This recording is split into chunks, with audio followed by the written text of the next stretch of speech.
fantastic. This is GT racing right now. He's got traction, he's going in the outside of both of them! Maloney! Oh, he's taken Anderson! Anderson's up to Oh my god! Big crash! Oh my goodness, half the field's gonna get involved! Second very close. These guys are want to make their way through the field very quickly. Oh, there we go! Oh no! That's massive! This is it! This is over! I can't believe this! Oh my god! God, what?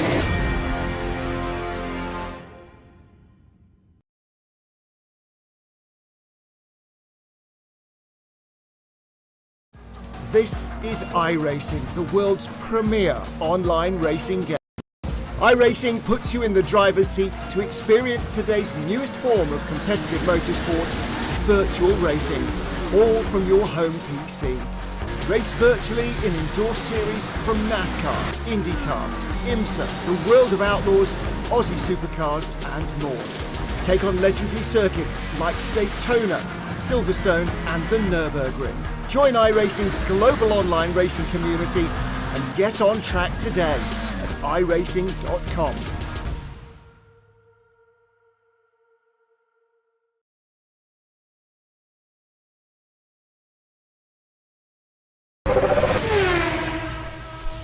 Hey everyone, the USF 2000 is a blast to drive now, and here's your chance to learn it quickly. From my tutorial, VRS created a free bonus track guide for the Laguna Seca circuit, where you can learn exactly what I do in every corner to improve your lap times and get faster on track.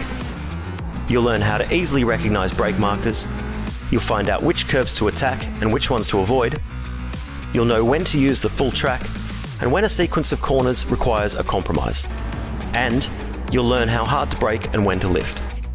The VRS quick reference track maps are available free to download and delivered each week to your inbox. The entire global MX-5 series is available, as well as bonus maps like this one and many more. So if you're a new racer, or a veteran, or just anyone who wants to learn how to get faster sooner, the VRS track guides are for you. Just hit the link or button on screen and get yours today.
Welcome to the Temple of Speed.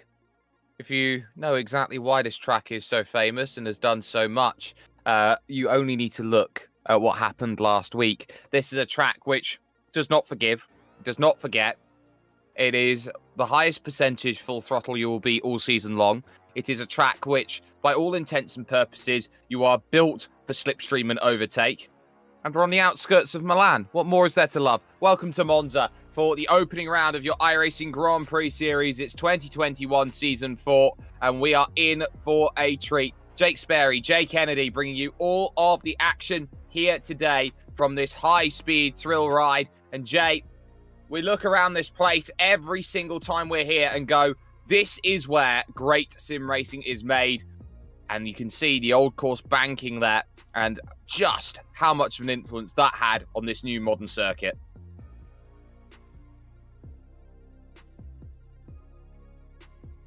There we go, that's better. Good morning, Sperry. Yeah, I love this place. It's fantastic.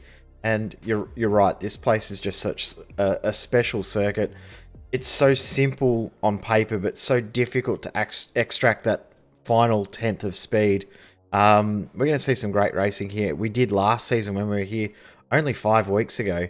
It's going to be a brilliant race once again. This track turns it on each and every time we're here.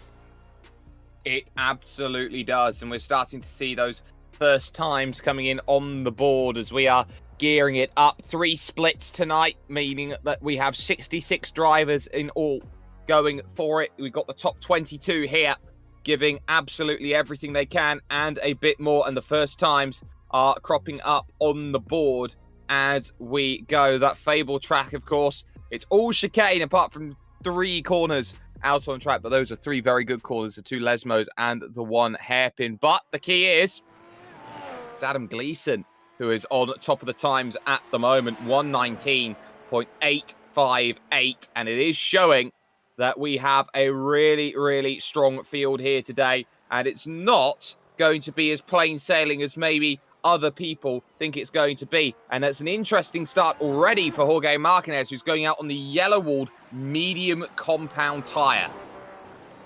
Yeah, it's surprising to see him out there on the yellow wall. Obviously thinking long-term strategies. We saw last season it was a real tough race for tyres, and a lot of drivers went soft medium, so maybe he's thinking reverse, start on the mediums, get a bit of speed up through laps 10 to 15, laps 10 to 20, gain some big advantage, and then come through on the softs at the end. There are a couple of drivers who were able to stretch out softs to 18 laps, which was very, very rare last season. So we'll see if it is possible to do that again, but medium is going to be the tyre of choice for a lot of the drivers out there in this race.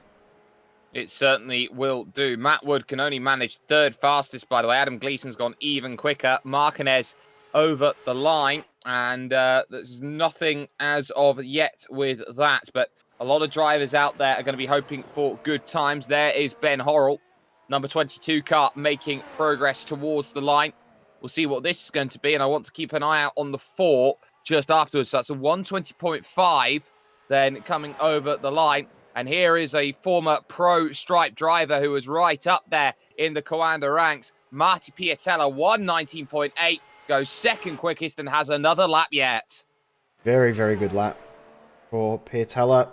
Adam Gleeson's still on top though. Adam Webb, another driver that looks like he's not fooling me at the moment. He's definitely on the medium tyre, so he won't able to improve on that lap.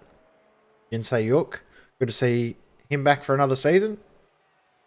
And slots in the 6th position. Good lap. Yeah, good lap. 1 position change then. And by 0.02 of a second, Kent Nielsen dives into the pits. John Pat Kelly out there searching for that 2nd lap to work. Out there, as is Jorge Martinez, who qualified himself into the Dallara iRacing Grand Prix Championship, the DIGPC. And that's a 120.9, so that's good enough for 15th place at the moment for Martinez, which is a little bit concerning off of the start. But this is only the first lap, and there will be 1 more. And the crucial thing is he's got to find that time on this 2nd lap, because he's up against the likes of Jamie Hall in the 8, who's also gone to the mediums. Now here comes Piatella for another chance. Marty, of course, the Finnish driver, looking to push. He's got to find a 10th and a bit. And does he find it? Oh, he just about did. By just 12 thousandths of a second, Marty has stolen pole position, Rick. What a good lap. Absolutely brilliant lap there at the end. And it doesn't matter how much you get pole by. If you get pole by 1,000th, it's just as good as getting it by a second. And what a good lap there for Piatella. Great to see him back in the series as well. Certainly is. And Jay, you know, we put ourselves in such a privileged position seeing these drivers go out there, try and set these qualifying laps. It's such a speed thrill.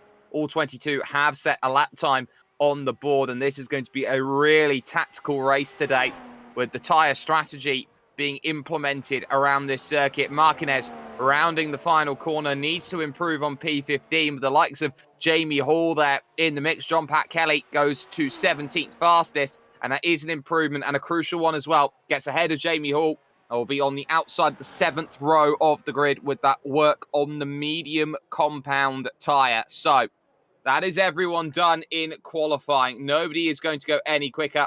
We are going to take ourselves over towards the starting grid and see how everyone is going to stack up then here today around this beautiful, beautiful Monza circuit. And it is the number 4, the former pro driver, Marty Piatella, who takes the pole position. Adam Gleeson along for the ride in second. James J. Pinsker, the Portsmouth, England man, there in third, with Diogo Oliveira in fourth. Matt Wood starts fifth, with Jin Se-yuk, the South Korean, in sixth position overall. Thomas Wieck will go from seventh, with Kent Nielsen in eighth. Liam Buckley starts ninth, along with Ben Horrell rounding out the top 10. Following that is Darren Parker and Luke Dowding on row number 6 of the grid, with Sergio Borja and Jorge Martinez. They're all on row 7, all Spanish. Then it's Jamie Hall and Kleber Toffoli. We look back down there. You've got the likes of John Pat Kelly, Klaus Siemetz, and then the likes of Yuki Shirakawa, Adam Webb, Jan Brezina,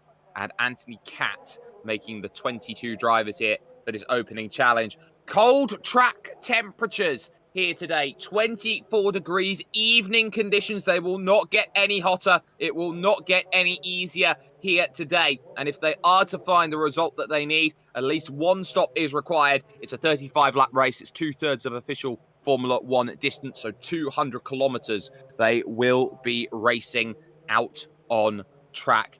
It's the first round. It's 35 laps, and everything is built up for this. The reigning champion, starting from P5 on the grid, has been outclassed today in qualifying. The likes of Adam Gleeson will want the SRT car to be up there. What will Coanda do with Marty Piatella?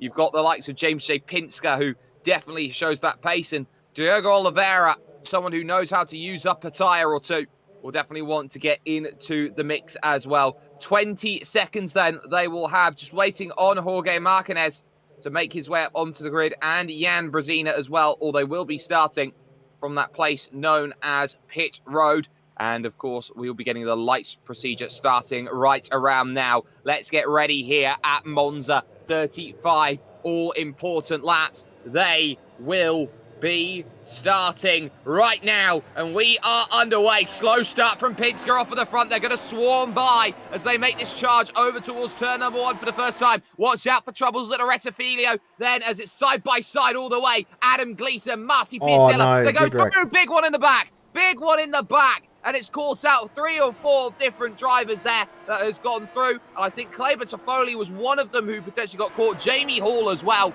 A disastrous start as they go through. But at the front, it is Marty Piatella who's broken away. Adam Gleeson had a slowdown as well through turn 1, so he's dropped a whole heap of positions. He's slotted back into 11th. He was 5th, so he's dropped a long way back. Jan Brezina just getting through as well. Sorry, it was Ben Horrell on Adam Gleeson, and Jan Brezina having a little bit of a moment. Slow down as well by the looks of it. There was contact as well with Liam Buckley just behind, so he serves a slowdown. Horrell was not happy over the radio, I believe, with Jan Brezina saying, come on, you can't serve a slowdown penalty in the middle of the road. This is sim racing, for goodness sake. You've got to be alert to it. But already the train starting to form, and it will go all the way back to Thomas Wieck at this stage. Now, here's what's going to be really confusing about this race. Try and spot the difference between Thomas Wieck and Jin Se-yuk. The helmet. Yeah, I'll give you that one. That's an easy game, isn't it? But at least an opening lap has been scored as complete at this moment in time. And already you can see on this opening lap, it has not been easy to break away. Here's some side-by-side, though. That is Sergio Borja down the inside. And Borja getting through on Ben Horrell. That is a pass for 8th place going through. Adam Gleeson just behind will want to get back through because he's already dropped 2 seconds to that leading train that he would desperately want back when DRS activates on the next lap. Yeah, and Borja already starting to hold the pack up. Gleeson through on Ben Horrell. Tell you what, we're going to be able to see Ben Horrell all season if he continues to run that pink livery. Absolutely striking colour.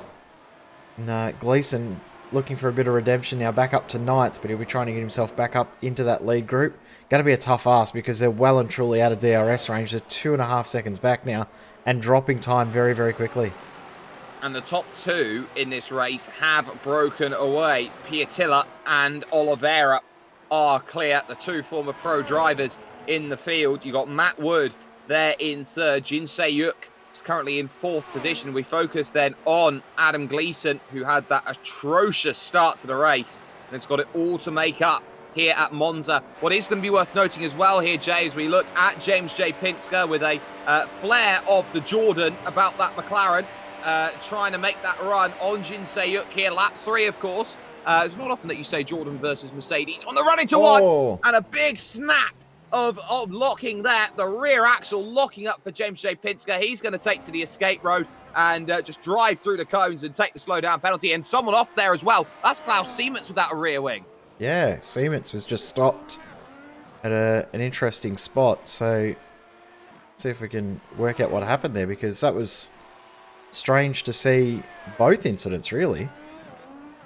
And in the presence, in the sim of another pro driver, Tomo Meglic. It's been a long while since we've seen him in sim racing circles. But this is what happened with James J. Pinsker, the pro driver in the Dallara iRacing World Championship Series. And this is how easily it can go wrong. He didn't grab grass under brakes. He just hits the brakes, and just locks the rear axle up. And just the car just decides, no, I don't want to turn. I'm just going to loop you around. And this is Siemens. Just getting a tap there from Liam Buckley, it seemed. Yeah, Buckley just missed the braking point there, and I guess the positive to take away with that is the incident wasn't too bad, and Klaus Siemens didn't end up in the wall or facing the wrong way, although both didn't end up in the wall, but still won't be too happy. Oliveira starting to apply some pressure now at the front. He absolutely is, and it's going to be tough work for Marty Piatilla to hold back that one. I believe that's a Google Play on the side of his car right there. Yep, it absolutely is. Moving on through. So if you want some sponsorship looks, that is Diogo Oliveira for you. Marketing in all of the right ways. Heading through into the Della Roggia. The second chicane out there on this layout. And it's going to be a case of how much can you hold behind with the dirty air in the middle sector that gives you the run over the course of this race. There are 2 DRS zones on this circuit, and this is the second one of them on the run up to Ascari. Yep, shorter DRS, and this one doesn't really offer up too much overtaking unless you're right there through the Lesmos. But what it does do, it draws you up so that you're right there up to the Parabolica and ready to potentially get a move done down the front straight. As we said before numerous times, DRS isn't there to help you get an overtake, it's there to help you get in the position where you may be able to get an overtake if you are good enough. Yeah, and that is what is so crucial about the DRS at a circuit like this. Marty Piatilla leading this race outright. We have lost a number of drivers in this race. Jamie Hall, Kleber Toffoli is 1 lap down, as is Jan Brezina, and now Luke Dowding is a lap down here in this one. But again, not close enough from the front 2 to see any form of meaningful change in this one. Interesting scraps are going to be going on in the second pack, and you can see the likes of Thomas Veek in there. Kent Nielsen had a really good start. He's up 3 places so far and is knocking on the door. Jin Se-Yuk as well, looking good. And there's Ben Horrell in the prettiest pink car that you could ever imagine, finding out that turn number 1 and 2, the Rettifilo, is not pretty. That's a strange sort of way to rejoin the track. You normally see cars a lot further over or more over the sausage curb, so you don't normally see cars launch it over the sausage curb there on the inside. Most drivers stay away from that one for that exact reason. We don't see that too often in races. Max Verstappen, sorry, what? But at least at this point in time, too soon. Maybe. But at least at this point in time, you definitely say battles on. This is James J. Pinsker now trying to recover through the field, and he has got his eye on another World Championship driver in front. That is Jorge Martinez, who of course is on the yellow walled mediums. And I would say at this stage, Martinez trying the mediums out on a track which is so short in terms of timed distance, might be going for a no-stop. Potentially could, with the track conditions being a lot cooler than what we ran only 5 weeks ago in this. And remember, in that race, Diogo Oliveira picked up a very, very classy win.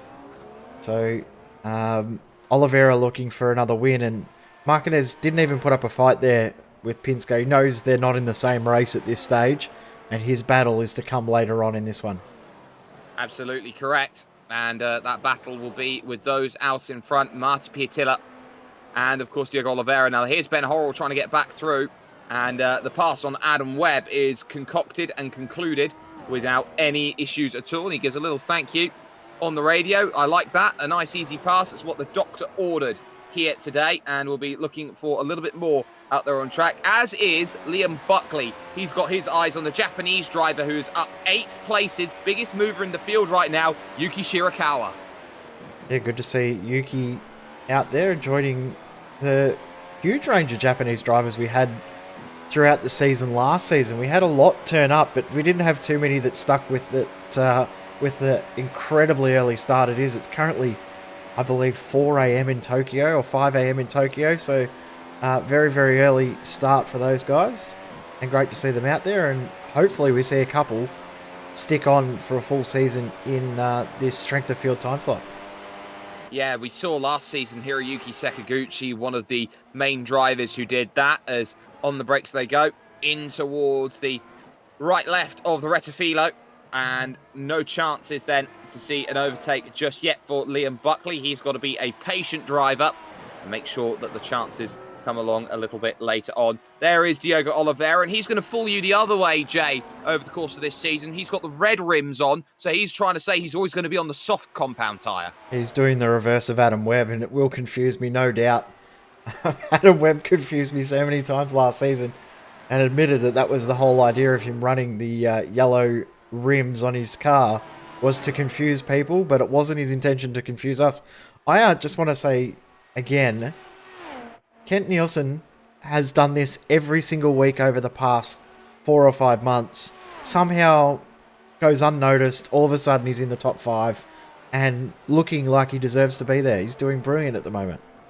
Certainly is, but focus on the race lead, because Party Marty might just be in overtaking mode. Here comes Diogo Oliveira. He thought about it, lifted off of it, then on the outside, underneath the Lego Technic sponsorship that is there on the car, and now power back on as they exit the Rettifilo then and look to challenge once again here in this race. So Diogo Oliveira knows that he can afford to be a little bit patient. He doesn't have to go out there, be massively aggressive at this point in time. He just knows he's got to stay in range, because that pit stop window might be vital. But what we do know as well out of Diogo Oliveira, he does have a tendency to use a heap of tyre. Yep, Oliveira, if you were to compare Oliveira versus Marquez, they're the polar opposite in tyre usage and tyre wear. So if Marquez is going for a no-stop, Oliveira would probably be wishing it was a 2-stop race so that he could get the tyres to last. But in saying that, he did pick up the win here last season, and he did it on good tyre management and good smart strategy. So if he can do something like that again, he looks quite content just sitting behind. He probably could have got the move done last lap. If you're just content sitting behind, saving a bit of tyre, maybe able to get 1 extra lap, which will be huge come later on in the race. There has been an overtake over that last lap, and it's James J. Pinsker who's through on Sergio Borja for position. So Borja has more to do in order to bring this on, and a little battle from behind as well. Shirakawa is under pressure as through goes Adam Gleeson, making the move in the SRT machine at the Rettifilo, and just behind, just in the back of shot, bit of side-by-side that's already concluded as Shirakawa loses the place to Liam Buckley. But Adam Gleeson now really doing well to recover up. He's now up into 6th position, past Thomas Veek. His eyes next will be on Kent Nielsen. Here comes Shirakawa, trying to get past Liam Buckley, but Buckley, that's probably one of the last things that he can do with the extra grip on those softs, because it'll be at the near stages of the tyre crossover happening where the mediums become better than the softs. Won't be too far away. Probably another lap or 2 before that's happening. Yeah, that's definitely the case. Of course, with the cooler conditions, there is a longer life for the soft compound, so it is going to be able to go a little bit further than what it would normally do. So we'll keep an eye on that. So that crossover point becomes a little bit more muddied in terms of our minds. But again, Oliveira, very content to sit behind, very content to get right up underneath the Lego Technic rear wing under the brakes of the VRS, the Virtual Racing School Coanda Sim Sport machine. But again, it is not an overtake that Oliveira is able to muster. But by sitting behind, letting Marty do all the work, they've got 4.5 seconds here on the champion of last season. Now, here comes Shirakawa with another little look. He's not going to quite get there in this amazing scrap for 11th position. While they're fighting too, John Kelly and Ben Horrell behind are running quicker, so they are closing in. Last lap by, Ben Horrell was around about 1.8 seconds quicker than Shirakawa, so these two need to be careful because the two will soon double up and become four. A 4-car battle. It's quite intense around this track. You're telling me, just watch any F2 or F3 race, you know it's going to be a very awkward one. Well, 4 becomes 14 in that. Oh, yeah, absolutely. You could get the whole group in F3 fighting together. But at least for the moment, you would say that this is a race now down to tactics because we are starting to knock on the door of when is the right time to stop. And for those looking at a one stop, they're probably looking about lap 15. That's an incredibly wide line there by Liam Buckley, who took all of the junior layout. It's left him completely exposed here, going into the final section of corner here at the Curva Alboreto, newly named, in honour of Michele Alboreto, the former Ferrari driver. And it'll be an attack back on the exit, but I think it'll be about who's got DRS, and it'll be the car on the left or right of screen right now, Shirakawa, who can just breeze away. 3:43 on the straight. Yep, when you're already ahead and have DRS, it's a huge advantage. But that's a very, very quick way to lose the spot. And he'll be lucky if there's no under tray damage. If there's floor damage to that car, that could be race ending. Looks like he might have got away with that and just with the slowdown of losing a couple of spots. But that could have been a whole lot worse. That's what happens when you forget to brake for the next corner. He got the move done. He got everything sorted. He just forgot to brake. That's the only thing that happened. And that's the only thing it will be. Ben Horrell now looking to try and get aggressive on the back. But keep an eye out further forward because James Shapinska now is going to have a look down the inside into Ascari. And he's got the move done. Look at that. Thomas Veek left him standing at the bus stop. That is a beautiful move. Let's catch this one on the Virtual Racing School replay. Not a place that you see too many overtakes. It's sort of, as you see, just crossed over the DRS activation line. But it's normally a place that you just use this DRS zone to close up ground. But, yeah, all too easy in the end there for Pinsker. It just made it look like there was no even issues there. Stay with it. There's been a change for the race lead. Diogo Oliveira has got through on Marty Piatilla. And this is an important overtake. So Marty, it's been a lot of waiting from Oliveira. He got the DRS. He decided, I can't wait any longer. I'm going to go for the move. I'm not going to sit and wait around much longer. And he very, very comfortably manages to grab that overtake and move on up into the race lead. But that is not a guarantee at this point in time, especially when you've got Marty Piatilla just behind you. He was someone who was consistently top 10 in the World Championship Grand Prix Series at the time, in an era which was dominated, of course, there, Jay, by the legendary Martin Kroenke. Yep, and I must say, how good is it to see a Coanda SimSport car in the top level of iRacing, official racing, or open racing, not necessarily running in the Formula World Championship stuff, but to see them running in iGPS, absolutely awesome to see once again. Been too long. It has been too long, and it has been incredible to see how they go about their business. And I'm sure that Marty Piatilla will want to make a statement in this opening round. I'll tell you who is making a statement in this race in 4th position. It's Jinsei Yuk at this point in time. 122.6 that last time by. He is keeping pace with number 1, the reigning champion, Matt Wood. I must say, Matt Wood's taken advantage of a lot of issues ahead of him to be able to gain a few spots. So Matt Wood started 5th, he's up into 3rd. Kent Nielsen's up 3 spots. Haven't been any real huge movers. Diogo Oliveira is one of the biggest movers in the field, started 4th and now in the lead. So we haven't seen those big 7, 8, 9, 10 positions gain like we would normally see in these races. Lots of guys only making up 2 or 3, a couple with 4, and Anthony Catt, biggest mover at the back of the field. He started last, he's now up into 16th. The difference, though, in this one, Jay, you'd probably say, is that Gleason and Pinsker have both had to try and pick their way back through the field, and those have been the big movers, you could say, on the recoveries, not from net grid position. But Oliveira here has got a bit of a gap then as they cross the stripe, 0.6 of a second, so took 0.2 out on that last run. I think he's starting to think about using the tyres now just before the pit stop comes into play. So just keep that in the back of the mind, that they are now starting to work out when the strategy is going to be right for them in a race like this, and expect those looking to be brave to come in and pit early, because of course the longer they go, the less fuel's in the car, the more likely it is going to be that they're going to be easier on their tyres. Exactly right. But you also want to go as many laps as you can on this first stint, because the more laps you do now, the less you have to do on the second set of tyres, which means the harder you can push those tyres. So it's an interesting conundrum you find yourself in, whether you want to try and pit early, use the first set of tyres early, burn them up, and then go hard in the second set, or whether you conserve them a little bit and then save yourself. And I'm thinking that Oliveira is going to try and come in probably halfway, but Piatella may have used his tyres up a little bit already and is starting to struggle.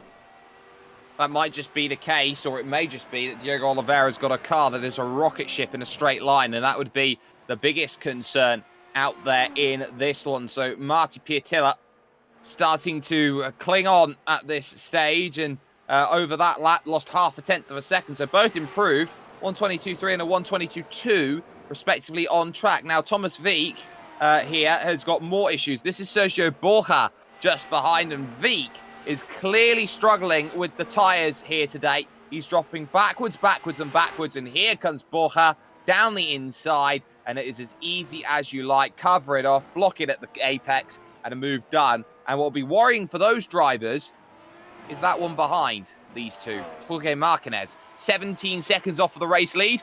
He's very much in the battle for the win overall.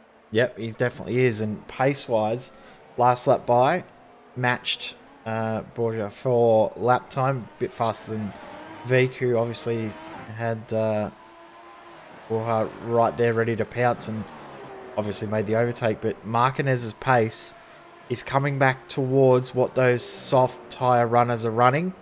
And probably in the next 2 or 3 laps, we're going to start seeing Martinez do laps faster than most of the soft runner guys. So this is now at the point where Martinez and Adam Webb and who else was on mediums? There was a couple others on mediums.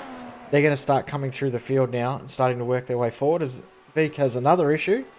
He's going to lose another spot. Yeah, just like that. So that's even before they reach the DRS activation point. And you can put Yuki Shirakawa in that mix as well. So Thomas Wieck losing another little position at this point in time. And it's, again, going to be trouble. And look at that, immediately having to bite the bullet. Those tyres are shot on Thomas Wieck's machine. And that is a pit stop, the first scheduled pit stop we've seen at the end of lap 15. And that's a cone. Yep, Pinsker went straight ahead. And Cone stuck. Cone going for a nice little trip. And it'll end up at a different chicane. Yep. Oh, is it out? There it goes. Nope, still there. Go on. I tell you what, it's like watching Lionel Messi dribble at this stage, the way he's keeping hold of that cone. It's welcome to a cone watch on SimSpeed TV. There it goes. Or is it now stuck under the car? I think it's gone. Porque no los dos. At this point in time, we'll catch a look at the virtual racing score replay here as we'll get a little eyes look at how that one all came about. Oh, he's had it for a long time. So clearly he's gone barreling straight on. So he just barrels through, hits it once, hits it twice. It's not even the second one. It's the cone's right at the very end he's managed to go and clatter. Yep. That cone wanted to change which chicane it was sitting at. Decided it wanted to go out further in the lap, further on the track. Pit stops happening. Pit stops are plenty now. Jin Se-hyuk in and Adam Gleason in. Yeah, and Se-hyuk's going to be crucial here for Matt Wood in third place. He's got to cover that off now and make the stop on the next lap. There is Marty Piatella just behind Diego Oliveira. So That metric of tyres going off, I don't think is quite correct. Marty's been able to keep himself in range here and just quietly stay into play at this stage with Diogo Oliveira, who is very good with that middle sector. The dirty air effect definitely is playing a factor here. You get loads of turbulences coming off of the various bits of wing that are on the car. You can see that gap a quarter of a second as they hit the brakes, go through the left, the right, the left of the Alberto Ascari chicane, heading up to Curva Alboreto, the final corner out on track. This is when you'd expect one of these two to make a move. Will it be Oliveira in or Marti Piatella, or maybe both? That might be an option through the Alboreto corner, the former Parabolica now it is, and a little angle says, no, we're both staying out longer. I think Oliveira may have went across to the inside of the track there to see if he could drag Piatella in, and as you predicted, Matt Wood has come in to cover off that pit stop as well, as has Kent Nielsen. They're both in. So pit stops happening everywhere. Pinsker in. Who else is coming in? Martinez obviously staying out, and now finds himself in third position. Borja is in. Now the question is, where is Sayuk? There is Sayuk going out through the Curva Alboreto right now at the very back. So Matt Wood, this is going to be a big scramble out of the pits to see how close it's going to be. There is Matt Wood right now coming up to speed. And here comes Jin Sayuk coming at a rate of knots, but he's not going to get there though. Matt Wood has had that covered and had that covered fantastically. So that is a great in-lap then from Matt Wood to make sure Sayuk can't get there. Kent Nielsen, though, has got problems on his exit because he has just been leapfrogged by Adam Gleeson in the stops. Very, very quick stop for Jin Sayuk as well. Pit lane transit time around about 4/10 quicker than than Matt Wood, but you're right. Oh, nice move back there. Good move back. And Kent Nielsen just goes, yep, you can have that one. Good move. Take that away. Took the road away from Kent Nielsen, who had nowhere to go, but I can't go anywhere. So that is ultimately the issue. Now into the pit comes Diogo Oliveira, outstays Marti Piatella. This is important. Lap 19 then, Diogo Oliveira decides to come in, and it is Marti staying out for on the end of 18, lap 19 staying out now is Marti Piatella. So how is this stop looking? Of course, he positions in the boxes Oliveira to get himself the best out and away again. And has come out behind Jorge Martinez. No surprises there with that one. Ben Horrell, though, that's going to be even more awkward trying to get by. And a long stop for Oliveira as well. 5.2 second stop. Anything over 4 seconds is not a good stop. Oliveira, Thomas Veek, and a couple of guys that had nose replacements needed all over that 4-second bracket. Fastest pit stop, Jin Sayuk, 3.3 seconds. John Pat Kelly, 3.3. Most of the other stops, 3.4, 3.7 seconds. But 5.2, a long stop, will hurt Oliveira. Piatella basically just has to stop perfectly on his marks, and he's got the lead of the race. Effective lead of the race. Effective lead. We must stress effective lead. But for Marti Piatella, he knows it's not as plain or as simple as that, as he gears right and looks to try and hit the brakes into the pits. Nice on the markers. And now he'll be traveling at 64 kilometers an hour down this pit lane underneath the podium bridge that is there and over towards his box, which will be the last box in the pit lane, mind you, because he started the race from pole position. And as he gears it up, he's got to get nice and neat in his box. Where is Oliveira in comparison? He's coming around. Then the final corner in the iRacing dashboard car. So here comes the charge. Marti Piatella's coming out to the pits. Here comes Oliveira breezing past him. So Oliveira did just enough there. That one lap on the softs has covered off the move. But Piatella now will have better tyres between now and the end. You know what it was that lost Piatella the ground was a little bit of a casual pit entry. Longer pit lane transit time than Oliveira. Quicker pit stop, but longer pit lane transit time. That's what has cost Piatella a potential of jumping Oliveira. Oliveira will think himself very, very lucky that he got away from that sloppy pit stop. Well, you say casual, I say conservative. It was a very conservative effort to make it happen. There is your race leader, Jorge Martinez. out there on circuit. Do not expect him to pit in this race as they look to challenge through, and that will be crucial from this point onwards. What's also crucial is that Marty Piatilla is outside of a second here of Oliveira for the first time in this race. So Piatilla struggling to get that car back up to speed again. And we will have a look in a moment, see what the gap is as they cross the line. You can see it's nearly 2 seconds. Yeah, and the conservatives was the right word I was looking for, but I knew I couldn't think of it at 6:40 in the morning with only one coffee and no sleep. A likely story. If it wasn't V8 Scott's Bathurst 1000 weekend, you would say that's a lie, but then you realise that it is, and it's probably true that I haven't slept.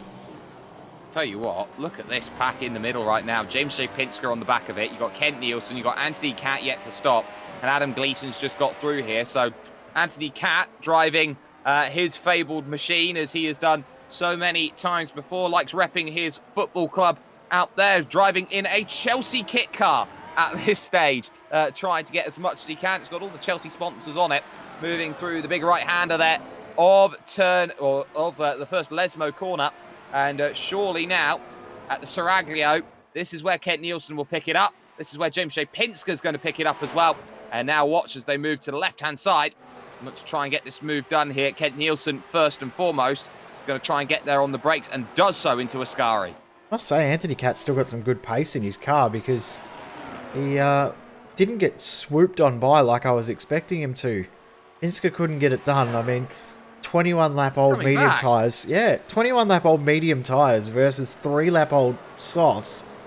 And Anthony Catt is matching these guys. I'm worried, though, that if he did battle a bit too hard, that he didn't end up with DRS. And you can see no green lights on the dash. Means that he was ahead at the DRS activation line. So that was a little bit sneaky. And wow! Clever. There's the contact.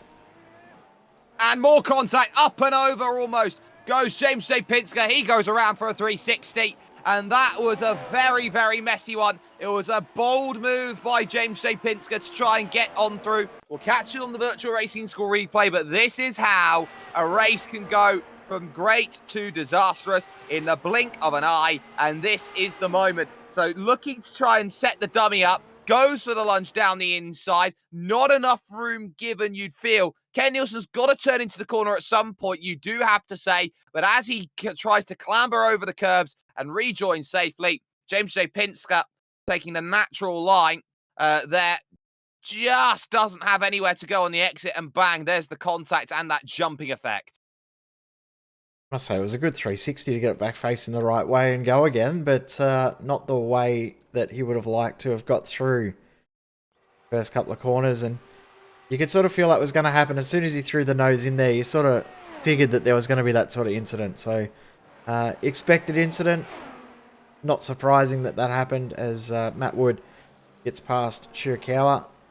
What I was about to say was it was cheeky and clever from Kent Nielsen. As he saw Adam Webb coming back, Anthony Catt coming back at trying to get that position, he let him get ahead at the DRS line, so he knew that he had DRS to try and hold off from Pinsker, but obviously that didn't work out as intended either. No, it certainly didn't. I want to pay attention to Jorge Martinez, who does lead this race right now, and the gap that he has got to Oliveira behind. He is doing a wonderful job. It was 9.3 seconds the margin when they last crossed the start-finish line. So at least for the moment, Martinez is covering it off. He was only 7/10 slower on that last lap with 13 laps to go. 7/10 of a second. That's going to take roughly about 13, 14 laps to close down the entirety of that gap. So this is going down to the wire, and it depends on how much life is going to be left in those yellow-walled mediums. Well, life is still there because the previous lap had set his personal fastest lap of the race and then matched it again that lap there. So pace-wise, no issues at all in saying pace. Pace is there for Piatella, who's just set the fastest lap of the race. Remember we said before that gap was 2 seconds? It's now 1.5 between Piatella and Oliveira. Not many more of them. Back in DRS range, they can work together. Try and close in on Martinez. I doubt they'd want to.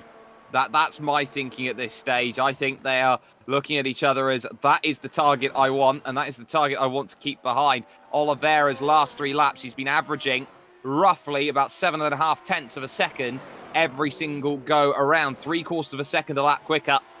It's going to be a tall order to bring this one back, but one thing we can understand is that it's going to be pretty plain sailing once he reaches. That's the crucial fact. When you get into a second, as abandoning ship as Buckley dives into the pits, is James J. Pinsker again.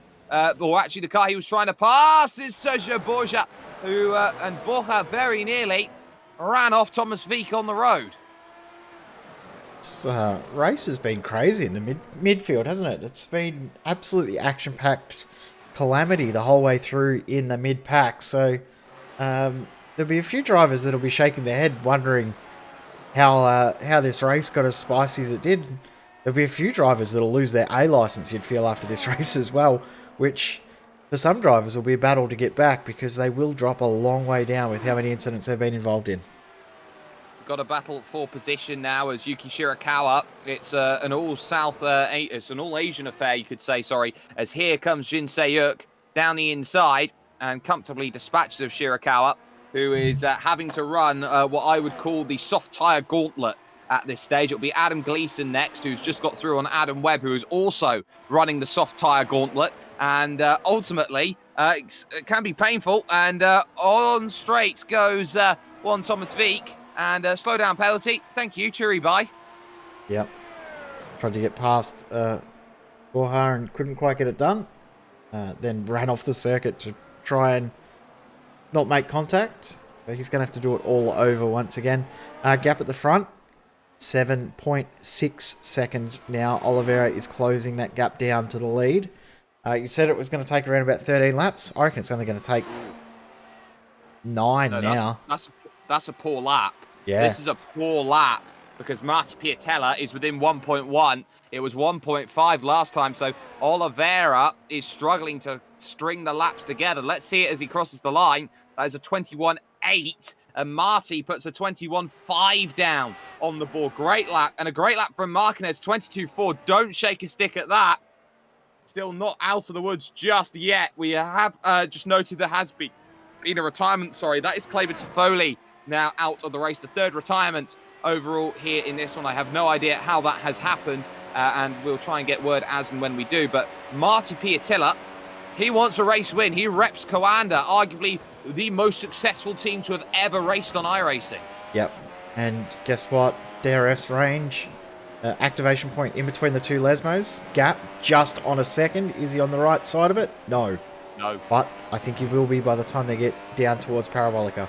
And yes, I'm going to continue to call it Parabolica because like it took me a long time to stop calling Jackie X Corner no name at Spa. It's going to take me a long time to get used to the new name here at Monza. Well, the Curva Alboreto is going to be very much next. And for Marti Piatella, he knows beyond any doubt he has got to start lining up every chance he can possibly get. This is where the race is going to be won and lost, as they will cross the line with 9 laps to go now in this race. Oliveira with a great response, but again, Piatella is able to get a faster lap still, and they took 1.1 seconds out of Martinez on that last go-around. So I think Oliveira is being G'd on by car number 4 behind. Martinez in the 3. He's doing everything right, but he's just a few laps short, you would say, of the full Monty. Both these guys did the fastest 2 laps of the race on lap number 26. So they, 7th and 8th lap of their stints versus 27 laps now for Martinez on his tyres. And he also is not far off his personal best laps. So this is shaping up to be an intense battle. Remember, the harder these guys push now, the less tyre they're going to have to be able to make the move on Martinez at the end. But Martinez is going to have to start pushing now, which means he'll have no tyre left at the end. We're going to see 3 drivers who are all very, very evenly matched in regards to skill on no tyres in probably the second hardest car on iRacing. And at a track which is so dependent on being in range. So keep that in mind as they continue to go for it and really go for it. They must at this stage. There is Marquez again, 22.4. He's running pretty much to a point, but a 21.3 that time by from Diogo Oliveira. The gap is now 5.1 seconds, another 1 second lopped off, and another purple lap. It's like watching Nigel Mansell set qualifying lap times at the moment with Diogo Oliveira at this stage. That is clearly the case right now for Oliveira. Just set purple lap times and win. That's the only strategy that is left in the tank. Just surprised that you are old enough to know about Nigel Mansell's qualifying laps. I thought you were too young for that. But that makes me feel better if you are old enough, or it just makes me realise how old I am. I was -5. No, that makes me feel old. I remember when he made that horrible switch to IndyCar or to Champ Car, and didn't quite work out for him. But Piatella, you can see there in the background, rear wing now opening. DRS range engaged. Here we go. This battle has just gone up a gear. It just has. So Marty Piatella has got to make the choice. He's within a second now. You can see 8.5 tenths of a second. He has the green light on the dash. It means that he does have the DRS to use, and he will use it. Uses all of the outskirts there of the curve at Alboreto, trying to really maximize as much of a run as possible. They've got the gap to the leader down to 4 seconds now, and it is a second a lap. They are closing this one. They're going to catch with about 3 laps to go in this race. So this is all down to what can Oliveira and Piatella do. And this is going to come down to how can they get past Jorge Marquez, and how much Marquez is going to hold them up as he fights for the race win.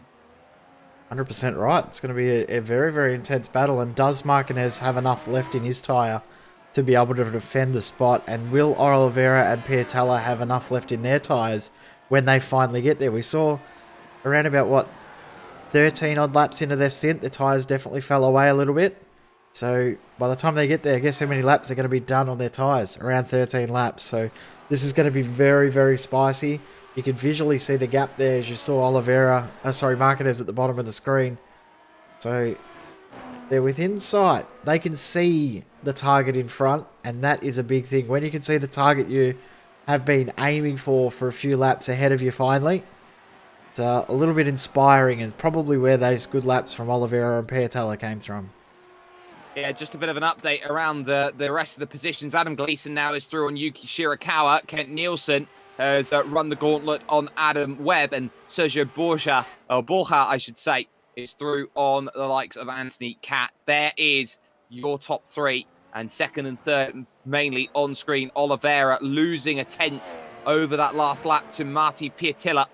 But there is the driver doing just enough at the moment. It will be 5 to go at the line. He has not made a pit stop. There is no requirement in this series to make a pit stop, and Jorge Marquez knows better than anybody else. He has just got to outlast the tyres. And if anyone can make tyres work, it is Jorge Marquez. He is a tyre whisperer in this series. Yeah, and you got the polar opposite, as we said before. The guy that somehow seems to be able to burn up tyres faster than anyone else is Diogo Oliveira. So this is going to be a very, very interesting little battle here. And last lap by, they're still 8 tenths of a second between them, but Oliveira and Piatella's pace has dropped a little bit. They're about 3 tenths slower than what they had been on previous laps, and this lap doesn't look as good as what we've seen out of others as well.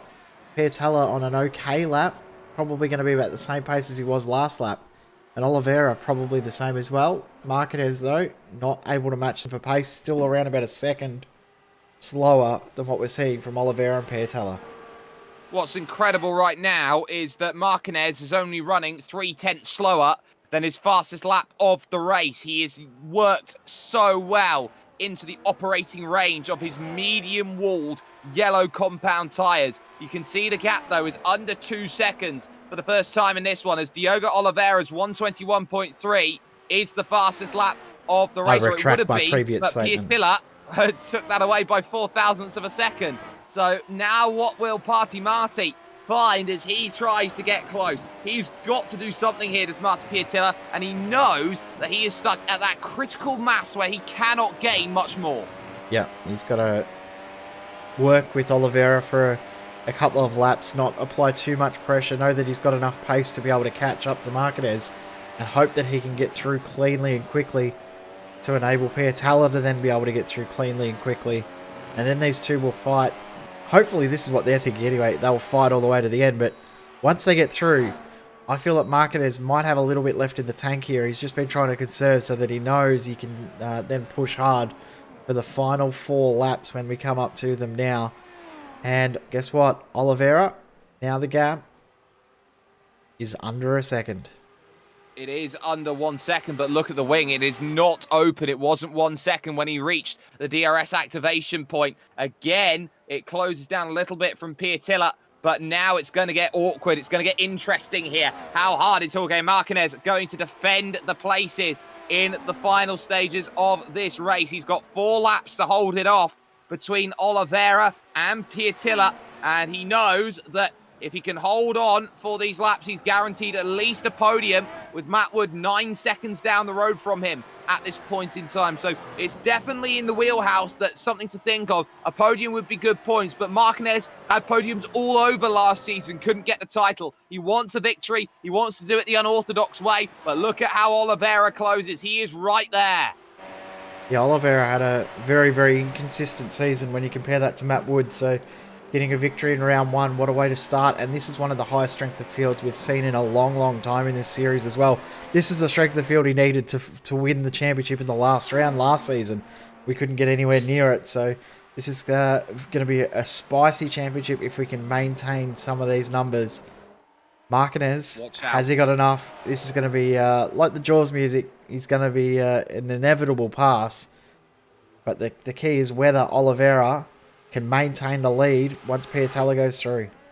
Piatella's got to go. He's got to go and send, and he's not going to be there. Oh, no. Thought about it on the inside, and he's not going to get it. So now he's got to make a run to the Rogia here because he can't allow Oliveira to go. He's got to make the move now. Use the slipstream to your advantage here, Marty, and the chance is there. But at the moment, Marquez is covering it off here. He knows he's beaten, though. He lifted out of the way and allowed Piatella to go through on the inside, or on the outside it was, at that point in time. Marty now knows it is one-on-one. It's hand-to-hand combat. It's mano a mano. And 2.5 laps left for this battle to be finalised over as well. So this is going to be a very, very interesting end of this race.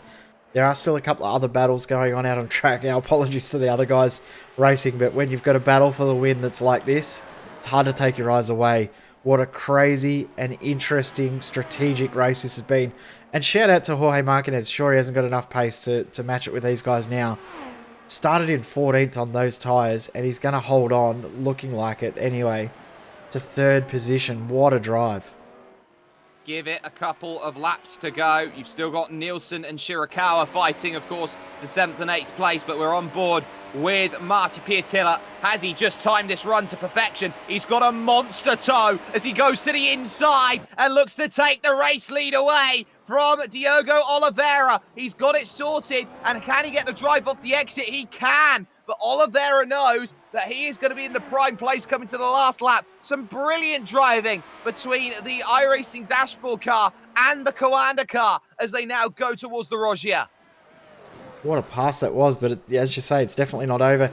Kent Nielsen is finally going to get this move done, and Yuki Shirakawa, who's been trying to get that move done for a few laps. Shirakawa on mediums that have not been changed. This is going to be awesome at the front. Oliveira is going to want that spot back. Huge points up for grabs, and he wants them all in this race. He absolutely does. This is maximum pointage. Really close underneath, going into Ascari. Watch the dirty air effect. Oliveira might just have the best positioning of anybody at this point in time as he looks to try and figure out what can I do to get this move. And he's got to temper the run. He's right up underneath. Doesn't want it at Curva Alboreto because he wants that run here on towards turn 1. He washes out in the dirty air, and he's going to get this in the second phase of the straight. Now, Marty Piatella, how good is the car in a straight line? Because here comes Oliveira trying to work out a way to pass. We'll have to go the long way around here. Under braking. Has he sent it too deep? He has. Too deep he has. And Piatella now knows he's just got to run the lap. And has there been any damage to Oliveira? He's going to have to serve a little bit of a slowdown And Martinez is right there as well. So this is going to be very, very interesting between them. Will Martinez be able to get the spot back? But, I mean, good job from Oliveira to try and make the move happen, but just outbroke himself. Very close, though.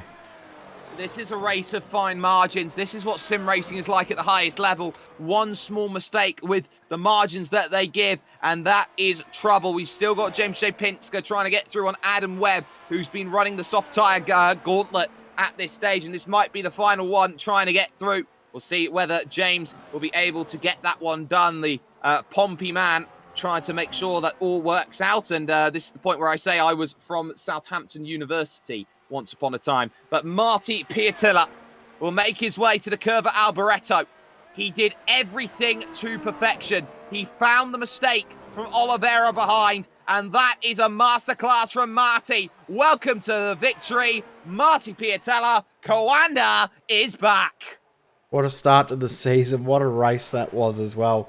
Monza, once again, delivers a brilliant, epic race.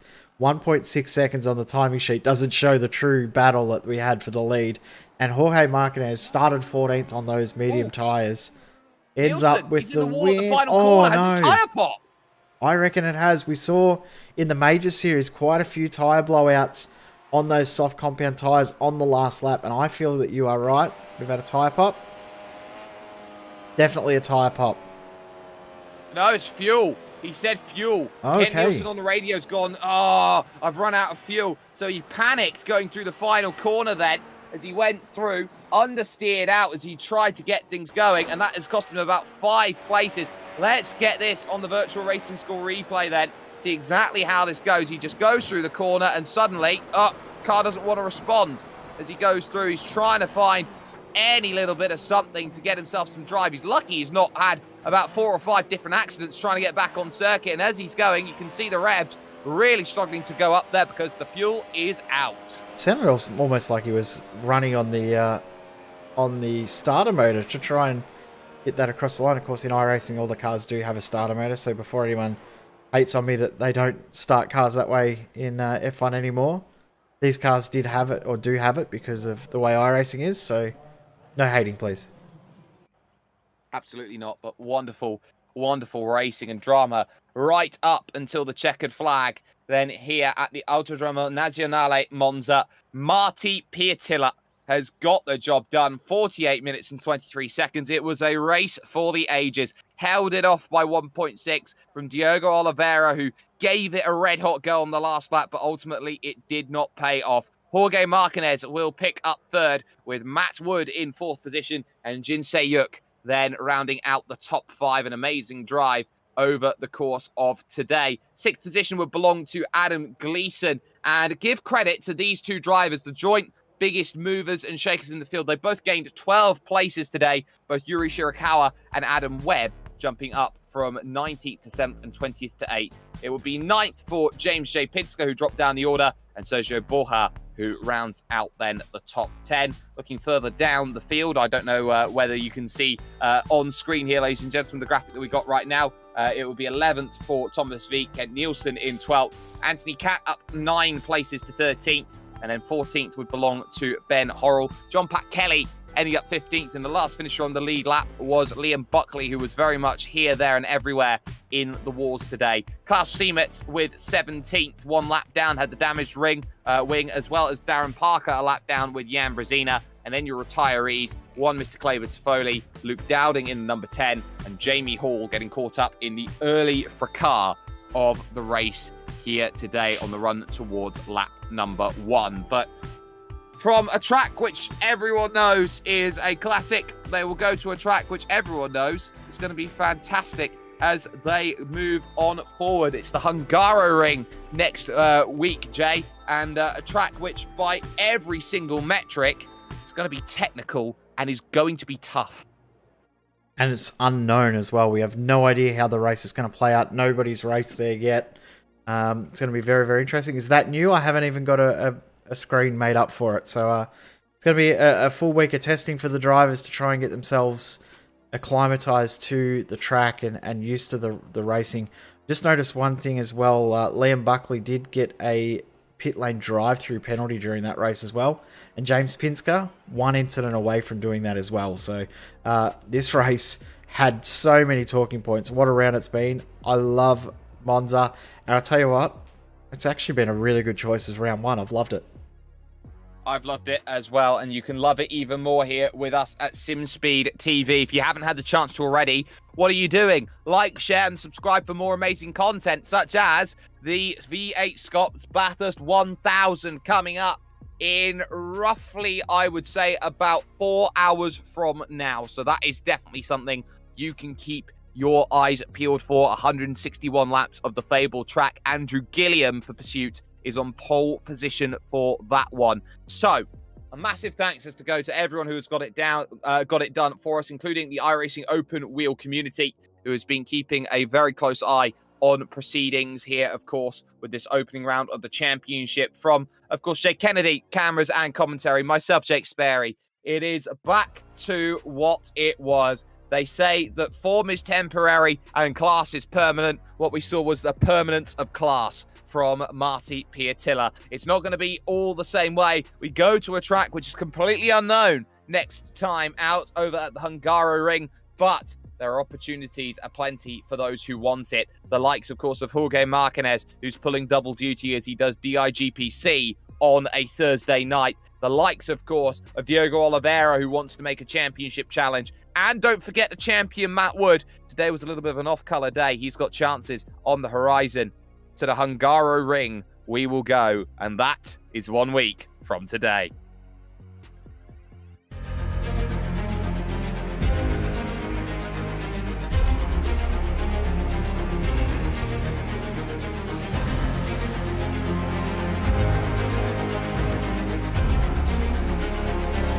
This is fantastic. This is GT racing right now. He's got traction. He's going the outside of both of them. Maloney. Oh, he's taken Anderson. Anderson's up top Oh here. my God. Big crash. Oh my goodness. Half the field's going to get involved. It's very close. These guys are going to want to make their way through the field very quickly. Oh, there we go. Oh no. That's massive! This is it! This is over! I can't believe this! Oh my god! God, what?